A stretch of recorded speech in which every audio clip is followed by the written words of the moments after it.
여러분도 잘 아시는 바와 같이 우리 교회는 큐티하는 교회입니다. 우리 교회는 온 성도들이 아침마다 생명의 삶이라는 큐티 교재를 가지고 큐티를 하고 또 큐티한 말씀대로 하루를 사는 그런 삶을 지향하는 교회죠.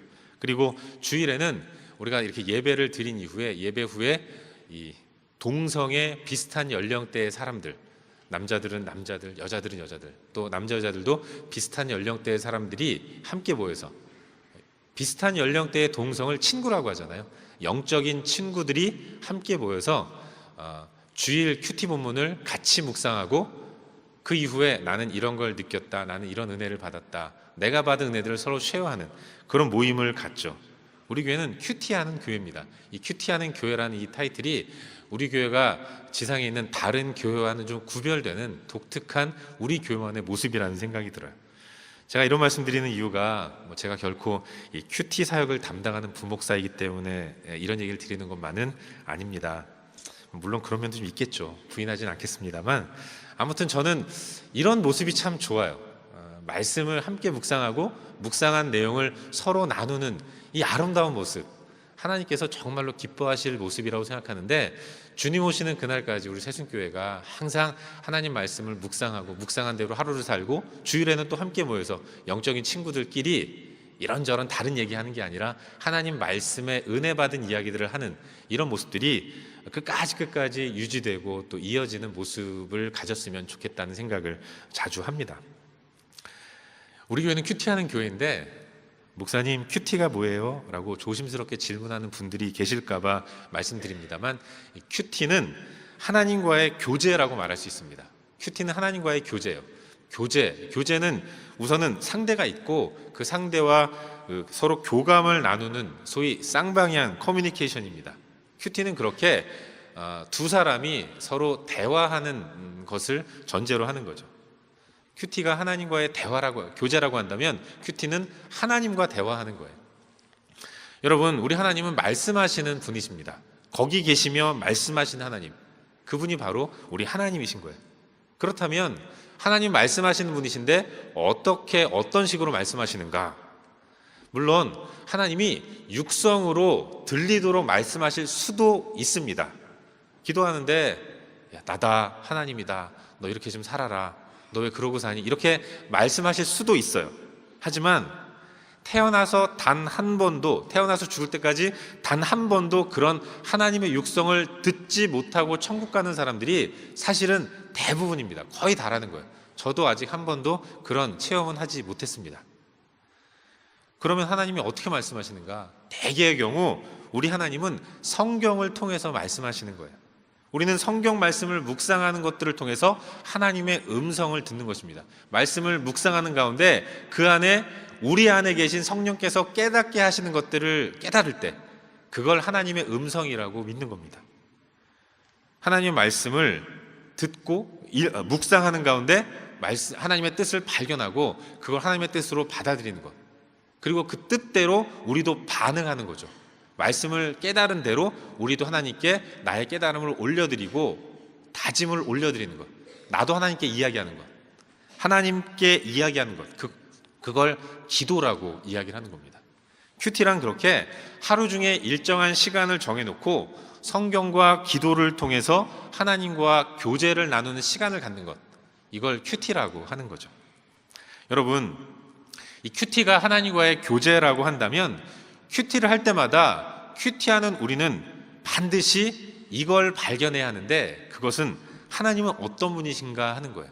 큐티할 때마다 우리가 세심하게 주의 깊게 발견해야 하는 것은 이 본문을 통해서 우리가 알아야 할 하나님의 모습은 어떤 것인가, 이 본문을 통해서 우리 가운데 깨닫게 하시는 하나님은 어떤 분인가, 그 하나님은 과연 어떤 분인가, 이걸 찾는 작업을 하는 것이 큐티의 정석이라고 말할 수 있습니다. 여러분, 우리 하나님은 어떤 분이십니까? 우리 하나님의 대표적인 속성 두 가지가 있는데 그게 바로 사랑과 공의예요. 우리 하나님은 사랑의 하나님이시면서 동시에 공의의 하나님이십니다. 여러분, 하나님은 이 땅에 그 어떠한 죄악도 용납하거나 눈감아 주시지 않는 아주 철저하고 아주 공명정대한 공의의 하나님이십니다. 하나님께는 예외란 있을 수가 없어요. 여러분, 하나님의 공의 앞에서는 하나님 자신도 예외를 둘 수 없습니다. 하나님은 그렇게 철저하게 정확하게 공의를 지키시는 분이에요. 그렇기 때문에 우리 하나님은 우리의 죄악에 대해서도 결코 간과하지 않으시고 범죄한 저들에게 반드시 징계를 하시는 분이신 겁니다. 그런데 우리 하나님은 그와 동시에, 공의의 하나님이심과 동시에 이 땅에 그 어떤 허물과 죄도 못 덮을 것이 없는 넓고 큰, 말로 형언할 수 없는 커다란 사랑을 가지고 계신 사랑의 하나님이신 겁니다. 하나님의 사랑은 허물과 죄로 죽었던 우리를 살리기 위해서 하나뿐인 독생자이신 아들 예수 그리스도를 이 땅에 보내셨습니다. 하나님은 당신의 아들을 죽이시면서까지 나를, 여러분을, 우리를 향한 하나님 당신의 사랑을 나타내시고 확증하셨어요. 우리 이 시간 다 같이 로마서 5장 8절 말씀을 한 목소리로 읽도록 하겠습니다. 시작. 우리가 아직 죄인 되었을 때에 그리스도께서 우리를 위하여 죽으심으로 하나님께서 우리에 대한 자기의 사랑을 확증하셨느니라. 우리가 아직 죄인 되었을 때, 우리가 연약하고 그래서 회복의 기미가 전혀 보이지 않는 철저하게 망가져 있던 죄인 되었을 때에 하나님이 당신의 아들을 죽게 만드셨습니다. 당신의 아들을 죽이시면서까지 우리를 얼마나 사랑하시는지 하나님의 사랑을 나타내시고 확증해 보이셨던 거예요. 우리 하나님은 그렇게 큰 사랑의 하나님이신 거죠. 그렇기 때문에 우리가 하나님 앞에서 우리의 허물과 죄를 낱낱이 자백하고 고백하면 저는 미쁘시고 의로우사 우리의 모든 죄를 용서하시고 그 안에서 새로운 소망과 비전을 허락해 주시는 분, 그분이 바로 우리의 하나님이에요. 하나님은 공의의 하나님이신과 동시에 사랑의 하나님이신 겁니다. 그런데 그런 하나님을 부를 때 우리는 아버지라고 부르는 겁니다. 하나님 아버지, 이렇게 부르는 거예요. 근데 여러분, 우리가 하나님을 아버지라고 부르다 보니까 우리 인식 가운데 있는 인간 아버지에 대한 생각이 저마다 다르기 때문에 하나님을 좀 오해하는 경향이 많이 있습니다.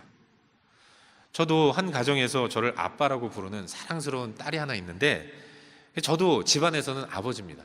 근데 솔직히 아버지 하면 어떤 생각이 드십니까? 아버지 하면 좀 무거운 느낌이 들죠.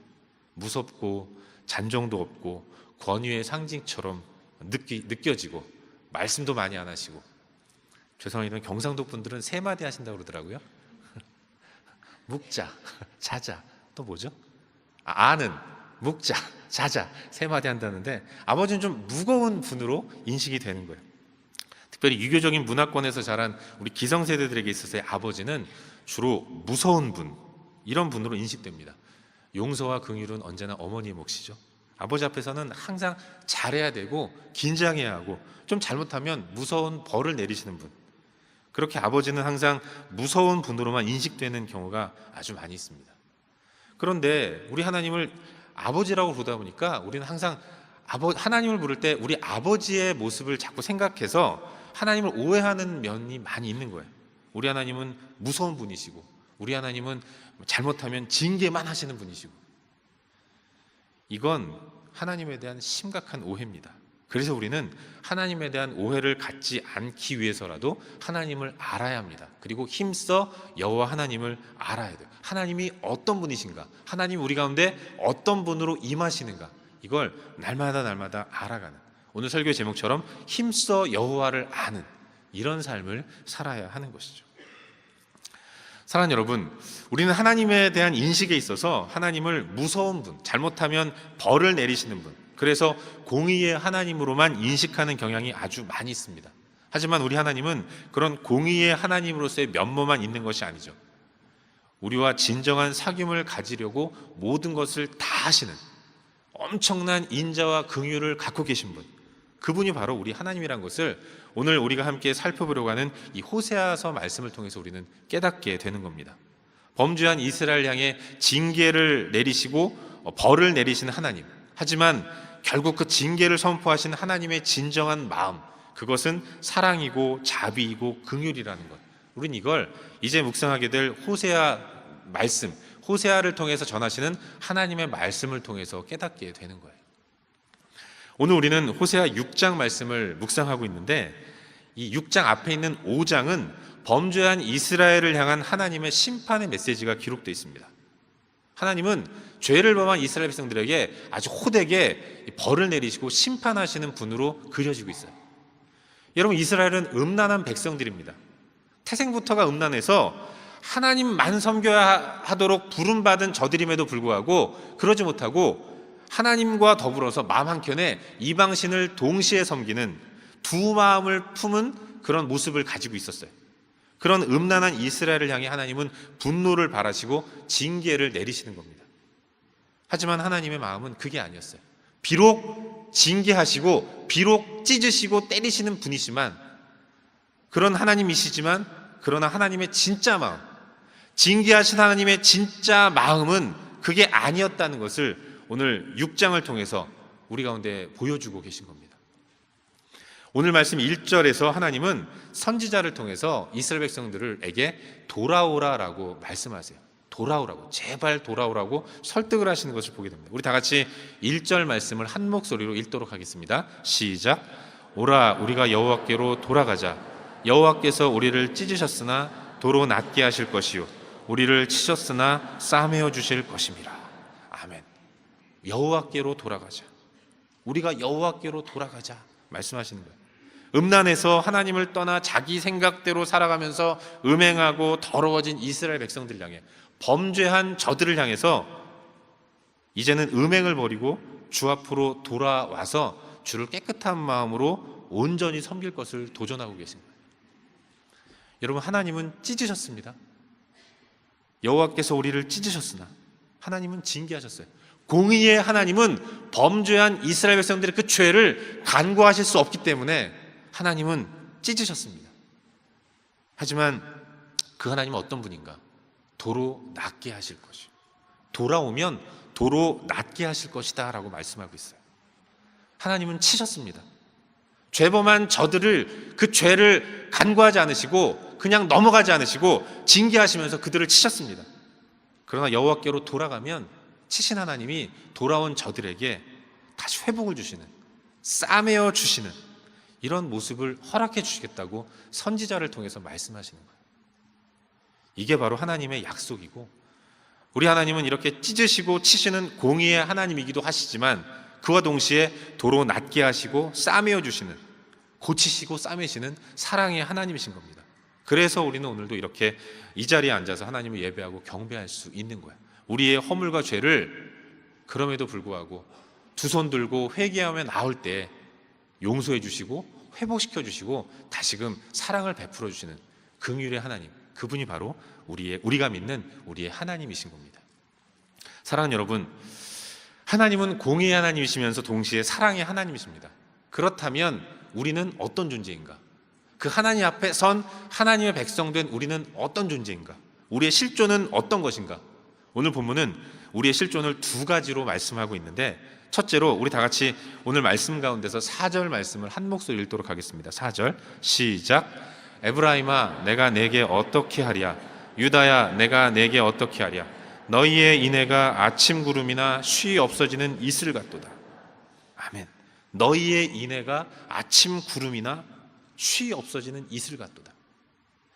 여러분, 여기 너희의 인애라고 하는 이 말씀, 영어 성경에 보면 your love라고 표현하고 있는데, 인애, 이 인애는 히브리어로 헤세드라고 발음하는데, 이 말은 여호와 하나님을 사랑하는 데서 오는 충성, 그리고 이웃을 온유하게 대하는 자비를 의미하는 겁니다.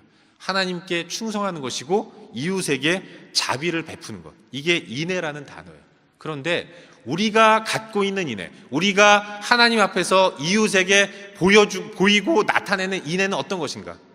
우리의 인애는 아침 구름인 것이고 쉬 없어지는 이슬 같다고 성경은 말씀하고 있어요. 아침 구름, 아침에 구름이 끼면 어떻습니까? 마치 큰 비가 내릴 것 같아요. 시원한 비를 뿌릴 것 같습니다. 하지만 그 구름은 이내 금방 사라져버리는 뜬구름이죠. 이슬은 어떻습니까?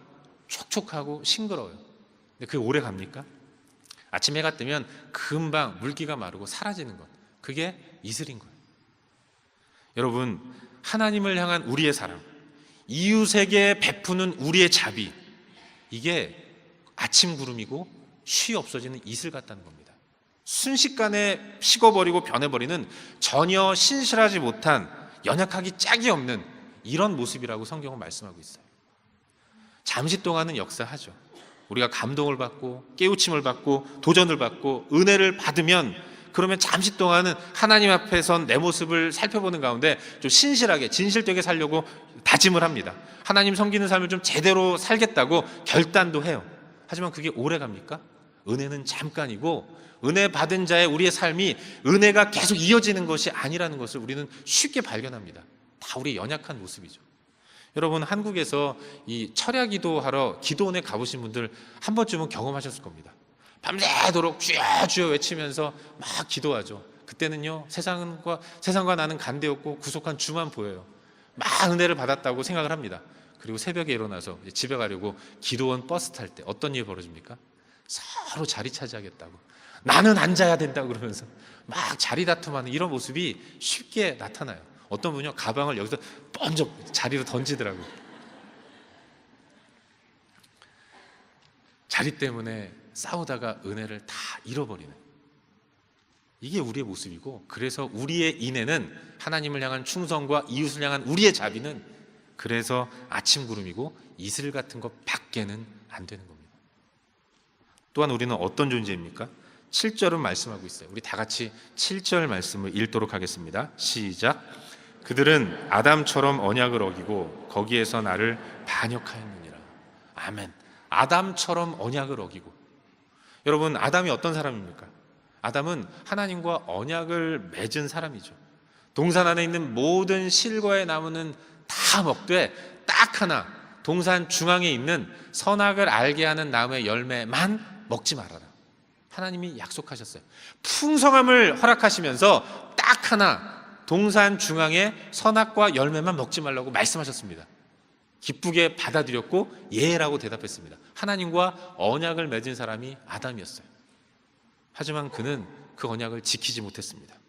그것을 먹는 날에는 너는 눈이 밝아져서 너는 하나님이 될 거야, 이런 뱀의 유혹을 받아들이고 못 이기는 척 넘어지면서 스스로 하나님처럼 되고 싶어서, 하나님이 되고 싶어서 하나님과의 언약을 헌신짝처럼 버리는, 이런 하나님께 반역의 마음을 가지고 언약을 어긴 사람, 그 사람이 아담인 거죠. 그 반역한 자, 그게 아담이고, 그게 바로 우리의 실존이라는 것입니다. 날마다 약속하지만 날마다 그 약속을 깨버리는, 전혀 하나님 앞에서 신실하지 못한 존재, 그게 바로 저이고 바로 여러분이고 우리라는 것입니다. 결코 우리는 하나님 앞에서 신실한 존재가 될 수 없는 연약한 존재입니다. 우리는 아침 구름이고 우리는 쉬 없어지는 이슬 같은 존재예요. 그리고 그렇기 때문에 우리는 하나님이 아무리 우리를 찢으셔도 할 말이 없는 존재입니다. 하나님이 아무리 우리를 세게 강하게 때리셔도 치셔도 우리는 어필할 수 없는 너무나도 연약한 죄인인 거예요. 그러나 여러분, 우리는 다 그런 존재입니다. 우리는 다 그렇게 아침 구름 같은 존재이고 쉬 없어지는 이슬 같은 존재예요. 순간순간 나 스스로가 나 자신의 하나님이 되어서 내 마음대로 내 인생을 주관하면서 하나님을 배반하는 그런 존재이고, 우리는 아담 같은 존재입니다.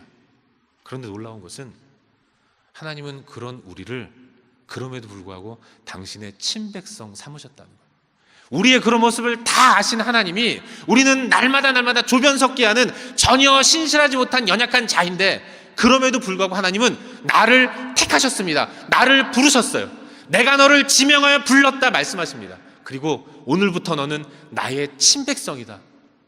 하나님 우리 가운데 당신의 친백성의 특권과 은혜를 베풀어 주신 분이라는 것입니다. 그리고 우리가 그 하나님의 자녀임에도 불구하고 연약한 가운데서 죄의 길로 빠져나갈 때, 하나님 앞에서 날마다 넘어질 때, 그때 끊임없이 계속해서 한 번도 여유 없이 우리를 회복의 자리로 부르시는 신실한 하나님이라는 것, 우린 그걸 기억해야 하는 것이죠. 하나님은 비록 찢으시고 비록 치시지만 예외 없이 두 손 들고 주 앞에 나오는 하나님 당신의 백성들에게 다시금 고침의 은혜, 회복의 은혜, 고치시고 싸매시는 하나님의 은혜를 베풀어 주신다는 것, 우린 그걸 기억해야 하는 것입니다. 여러분, 이게 복음입니다. 이게 복음이고 이게 복된 소식이에요. 그리고 그래서 우리 하나님은 사랑의 하나님이시고 환난 날에 우리의 피할 안전한 바위가 되시는 신실한 분이라는 사실을 믿으시기를 바랍니다. 사랑하는 여러분, 그 하나님이 우리에게 원하시는 것은 딱 한 가지예요. 신실하신 하나님이 신실하지 못한 우리에게 원하시는 한 가지, 그것은 바로 우리가 하나님을 아는 것입니다. 당신의 백성된 우리가 하나님을 알고 아는 가운데서 더욱더 하나님과 풍성한 관계를 맺는 삶을 살아가는 것, 하나님은 바로 그걸 우리 가운데 원하고 계신다고 성경은 말씀하고 있는 거죠. 우리 오늘 말씀 가운데서 6절 말씀을 한 목소리로 읽도록 하겠습니다. 6절 시작. 나는 인애를 원하고 제사를 원하지 아니하며 번제보다 하나님을 아는 것을 원하노라. 아멘. 나는 인애를 원하고 나는 하나님 아는 것을 원한다. 이스라엘이 하나님을 위해 하려고 했던 것은 제사였습니다. 그들이 하나님 앞에 올려드리려고 했던 것은 번제였어요. 하지만 하나님이 저들에게 원하시는 것, 그것은 인애였고 하나님을 아는 것이다라고 말씀하고 있는 겁니다. 여러분, 이스라엘 백성들은 항상 제사에만 관심이 있었고 번제에만 관심이 있었습니다. 하지만 그런 그들에게 정말로 하나님이 원하시는 하나님의 기대, 하나님의 소망, 그것은 신실하게 하나님을 의지하고 따르는, 두 마음 품지 않고 하나님을 예배하는, 하나님이 어떤 분이신가를 온전히 깨닫는 가운데 그분 앞에 인애를 올려드리고 하나님 아는 자리로 나아오는 모습, 하나님은 그걸 당신의 백성들에게 원하고 계셨다는 거예요. 하나님은 제사하는 이스라엘 백성들 마음속 중심 가운데 하나님이 어떤 분이신지를 진실되게 깨닫고 그리고 제사하기를 원하셨던 겁니다. 늘 제사하는 가운데 어떻게 제사를 드릴까, 어떤 식으로 제사를 드릴까, 형식에만 관심을 갖고 형식에만 마음을 쏟는 저들에게, 얘야, 내가 원하는 것은 그게 아니다. 내가 정말로 원하는 것은 너의 마음이다. 하나님은 끊임없이 당신의 백성들에게 말씀하고 계신 겁니다. 하나님이 얼마나 좋으신 분이신가, 하나님이 얼마나 은혜로우신 분인가, 하나님이 얼마나 커다란 사랑으로 당신의 백성들을 품으시는가, 그걸 알고 그 하나님을 온전히 아는 가운데서 사랑하는 마음으로 주 앞에 나아가 예배하는 모습, 하나님은 당신의 백성들에게 딱 한 가지, 그것만 요구하시는 거예요. 하지만 이스라엘은 내면 속 중심을 기대하시는 하나님에 대해서는 별로 관심이 없었습니다. 그들의 관심은 오로지 하나, 제사였고 번제였어요. 어떻게 하면 하나님을 잘 제사할 수 있을까? 몇 도의 불로 태워서 제물을 태워야 하나님이 기뻐하실까? 완전히 형식에만 매달려서 그렇게 하나님 섬기는 방법에만 관심을 쏟는 그런 백성들이 이스라엘 백성들의 모습이었던 거죠. 그래서 하나님 말씀하시는 겁니다. 제발 좀 내 마음을 알아라. 나는 그런 형식 필요 없다. 정말로 내가 원하는 것은 너의 마음속 중심이다. 온전한 모습으로 예배하는 너, 바로 너를 원한다. 하나님은 당신의 백성들에게 호세아를 통해서 간곡하게 호소하고 계신 거예요. 두 마음을 품은 저들, 하나님 앞에서 바람난 여인처럼 막 음탕하게 살아가는 저들, 그런 저들이 하나님께 조금 미안한 마음을 가지고 제사 좀 드려주는, 번제 좀 드려주는 이런 모습이 하나님은 불쾌하신 것이고, 오직 하나님께만 온 마음을 드리는 가운데 하나님만을 예배하는 모습, 하나님은 그걸 당신의 백성들에게 요구하고 계신다는 거예요. 하나님은 바로 그걸 깨닫게 하시기 위해서, 하나님이 정말로 원하시는 것은 인애이고 하나님 아는 것이다라는 사실을 깨닫게 하기 위해서, 그건 모르고 자기 마음대로 막 돌아다니는, 마음대로 음탕하게 살아가는 저들, 이스라엘 백성들을 때로는 때리기도 하시고 찢기도 하시고 치기도 하시는 거예요. 하나님이 찢으시고 치셔서 그렇게 해서라도 제발 저들이 하나님의 진짜 마음을 알도록, 그래서 주 앞으로 돌아오도록 만들기 위해서, 돌아오면 풍성함을 누릴 수 있다는 사실을 깨닫도록 하시기 위해서 때로는 하나님은 찢기도 하시고 때로 하나님은 치기도 하시는 겁니다. 그렇게 당신의 백성들을 은혜자로 초대하시는 분, 그분이 바로 오늘 본문을 통해서 알게 되는 하나님의 모습인 거예요. 사랑하는 여러분, 하나님의 요구는 당신의 백성들이 여호와를 아는 것입니다. 힘써 여호와를 아는 것, 이게 하나님의 뜻이에요. 잘 아시겠지만 여기 안다라는 것은 단순히 그냥 알고 지내는 그런 것을 의미하는 것이 아닙니다. 히브리어로 야다라고 말하는데, 이 안다는 것은 아주 친밀한 사귐으로서의 알, 교제로서의 알을 이야기하는 겁니다. 그죠? 머리로만 아는 지식, 하나님은 어떤 분인가, 하나님은 공의, 하나님은 사랑의 하나님, 하나님은 무소부재하시고 전능하시고 하나님은 영원하시고, 이게 아니라 날마다의 삶 속에서 인격적으로 내 안에 다가오시는 그분과 매일매일 매 순간 사귀는 것들을 통해서 알게 되는 하나님의 모습, 나를 어떠한 마음으로 사랑하시면서 어떻게 대하시는가, 그 하나님의 진정한 모습을 하나하나 알아가는 가운데 깨닫게 되는 사랑, 그게 이 안다라는 말의 의미인 것입니다. 마치 연애하는 두 사람이 만나면 만날수록 더 친해지는 가운데서 더 사랑하는 마음을 갖는 가운데 행복한 마음을 갖는 것, 개인적인 관계를 통해서 인격적으로 친밀해지는 암, 이게 오늘 본문에 나오는 안다라는 말의 의미인 겁니다. 하나님이 우리에게 그걸 원하시는 겁니다.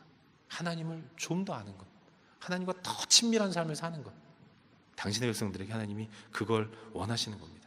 음란한 이스라엘 백성들에게 원하시는 것, 그게 바로 그거예요. 두 마음을 정리하고 이제는 오직 하나님 한 분만을 의지하는 가운데, 하나님만 사랑하면서 하나님과 매 순간 동행하는 가운데 그 하나님의 풍성함을 맛보아 알아가는 삶을 사는 것, 하나님은 그걸 원하신다는 것을 말씀해 주고 있는 거예요. 우리도 마찬가지입니다. 하나님이 오늘을 살아가는 우리들에게 원하시는 것, 그게 바로 여호와 하나님을 아는 것입니다. 힘써 여호와를 아는 것, 이게 이 시대를 살아가는 우리들에게도 동일하게 요구하시는 하나님의 뜻이라는 사실을 믿으시길 바랍니다. 여러분, 사랑하는 사람은 알면 알수록 더 알고 싶어집니다. 내가 누군가를 사랑하면 계속해서 더 많이 알고 싶어요. 그리고 아는 만큼 더 사랑하게 됩니다. 여러분이 다 해보셨잖아요. 젊을 때, 연애할 때 내 상대방 처음 만나면요, 밥 먹고 차 마시는 게 전부입니다. 그리고 일주일에 한 번만 만나면 돼요. 그것으로 만족합니다. 하지만 그런 가운데서 점점 더 사귐이 깊어지고 그 여인을, 그 남자를 사랑하는 마음이 생길 때, 그때는 더 만나고 싶고 더 알고 싶습니다. 그래서 일주일에 한 번 만나던 사이가 두 번 만나고 세 번 만나고 네 번 만나고 어느새 매일매일 만나고, 그러다가 이제는 같이 살자 해서 한 집에서 같이 사는, 결혼이라는 걸 하게 되는 것 아닙니까? 하나님과의 사귐도 마찬가지예요. 처음 예수 믿으면 기도를 해도 할 말이 없죠. 설교를 들으면서도 그게 무슨 뜻인지 몰라요. 성경을 읽을 때도 그 말이 그 말 같고 그 사람이 그 사람 같고 도대체 이걸 통해서 뭘 깨달아야 할지 전혀 모릅니다. 그런데도 누구는 뭐 이걸 깨달았다, 이런 은혜를 받았다 그러면서 막 얘기하면 꼭 잘난 척하는 것 같고. 왜 이런 일이 벌어집니까? 하나님을 몰라서 그래요. 하나님과 안 친하기 때문에 그렇습니다. 그러나 계속해서 한 해 두 해 신앙생활 하면서 우리가 하나님을 경험하고 하나님을 더 알아갈 때, 그때 그 하나님이 더 좋아지는 겁니다. 하나님을 더 사랑하게 되는 거죠. 하나님을 사랑하는 마음이 샘솟듯 일어나니까 하나님을 더 알고 싶고 더 알게 되니까 더 사랑하게 되는 겁니다. 하나님이 너무 좋으니까 하나님을 찬양하고 싶고, 하나님이 너무 좋으니까 하나님을 잘 섬기고 싶고, 하나님이 너무너무 좋으니까 하나님이 정말로 좋아하시는 것을 하고 싶은 것, 이게 안다라는 말의 의미고 이게 사귐을 의미하는 겁니다. 여러분, 저는 제 아내가 산을 되게 좋아하는 친구였어요. 근데 저는 정말로 산을 싫어했습니다. 근데 산을 너무나도 좋아하는 아내와 교제하면서 사랑하게 되니까 어느새 제가 도봉산 끝자락에 서 있더라고요. 사랑은 이렇게 위대한 일들을 만들어내는 겁니다.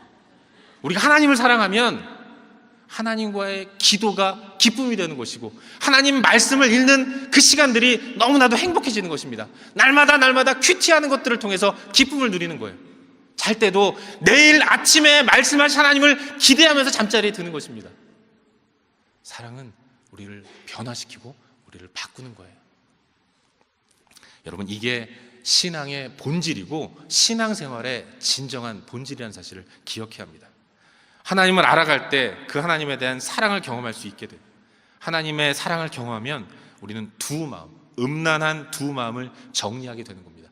한쪽은 세상에, 한쪽은 하나님께 걸쳐둔 이 마음을 정리해서 오직 하나님께 온전한 마음을 둘 수 있게 되는 겁니다. 이걸 성령 충만이라고 하는 거예요. 여러분, 성령 충만이라는 게 뭐 환상을 보고 방언을 하고 뒤집어지고 이런 게 아니라 나를 너무나도 사랑하신 하나님께 내 머리끝부터 발끝까지 다 들여서 성령 하나님이 나를 온전히 지배하시는 모습, 하나님이 지배해서 하나님이 이끄시는 대로 순종하며 이렇게 저렇게 흘러가는 모습, 그게 성령 충만인 것입니다. 하나님을 온전히 사랑하게 될 때, 비록 나는 안 되지만 내 안에 계신 성령을 의지함으로 성령께서 나를 그렇게 인도하실 때 나는 진정한 풍성함을 누리게 된다는 사실을 믿으시기를 바랍니다. 말씀을 맺겠습니다. 사랑하는 여러분, 우리는 누구입니까? 우리는 아침 구름이에요. 우리는 이슬입니다. 우리는 하나님과의 언약을 쉽게 어기는 아담 같은 존재예요. 그러나 중요한 것은 그럼에도 불구하고 하나님 우리를 사랑하신다는 겁니다. 다 아신 하나님께서, 다 알고 계신 하나님께서 그럼에도 불구하고 우리를 사랑하시는 거예요. 그리고 항상 은혜의 자리로 우리를 부르십니다. 여러분, 오늘 본문 2절을 보면 이렇게 말씀하고 있습니다. 이틀 후에 우리를 살리시며 셋째 날에 우리를 일으키실 것이다. 이틀 후에 살리시고 셋째 날에는 일으키시겠다고 말씀하고 있어요. 첫째 날은 무엇입니까? 첫째 날은 치시죠.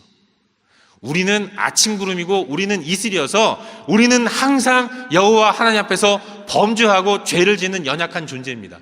공의의 하나님은 우리 연약함 때문에 우리를 벌하세요. 첫째 날은 치입니다. 하지만 그 하나님은, 치시는 하나님은 하나님의 그 징계를 통해서 회개하고 깨닫고 돌아온 당신의 백성들을 용서하시고 받아들이세요. 둘째 날에는 고치시고 살리시고 셋째 날에는 일으키시는 겁니다. 고치시고 싸매시는 하나님, 그분이 우리의 하나님이신 겁니다. 여러분, 때리시는 하나님, 치시는 하나님의 그 마음은 사랑인 거예요. 나 잘 되라고, 나 행복하라고, 나 풍성한 삶을 살도록, 내가 찢기고 맞지 않으면 늘 교만해서 하나님 아닌 것들로 마음을 품고 내 인생 내 마음대로 살아갈 것을 아시기 때문에 하나님은 때로 징계를 통해서라도 하나님 마음을 아는 가운데 주 앞으로 돌아오라고, 여호와께로 돌아오라고 하나님은 때로는 찢으시고 때로는 치십니다. 그러나 그것은 다시금 회복시키시고 다시금 일으키시기 위한 하나님의 마음이라는 사실, 하나님의 사랑이 담겨있다는 사실, 우린 그걸 기억해야 하는 거예요. 여러분, 찢으시는 하나님 마음, 치시는 하나님 마음이 어떻겠습니까? 자식을 그렇게 벌하신 하나님 마음은 억장이 무너지는 거예요. 하지만 그럼에도 불구하고 찢을 수밖에 없는 하나님, 치실 수밖에 없는 하나님, 그 하나님의 마음 가운데 있는 중심에 있는 사랑을 안다면 우리는 그 하나님의 마음 때문에 무너질 수 있는 것이고, 그래서 두 손 들고 주 앞으로 나올 수 있는 겁니다. 우리가 주 앞으로 돌아가면 주님은 두 팔 벌려서 돌아온 우리를 품에 안으시고 우리를 살리시고 우리를 일으키시는 분임을 믿습니다. 그런 하나님 붙드시길 바랍니다. 둘째 날에 우리를 살리시고 셋째 날에 우리를 완벽하게 일으키신 하나님, 그 하나님 붙들며 살기를 바라기는 이번 한 주간도 우리들의 삶이 하나님과 더 친밀한 삶을 살 수 있기를 바라고, 눈을 하늘에 두고 하나님과 동행하는 그렇게 하나님의 사람으로서의 복된 삶을 사는 우리가 될 수 있기를 주의 이름으로 축원합니다. 기도하겠습니다.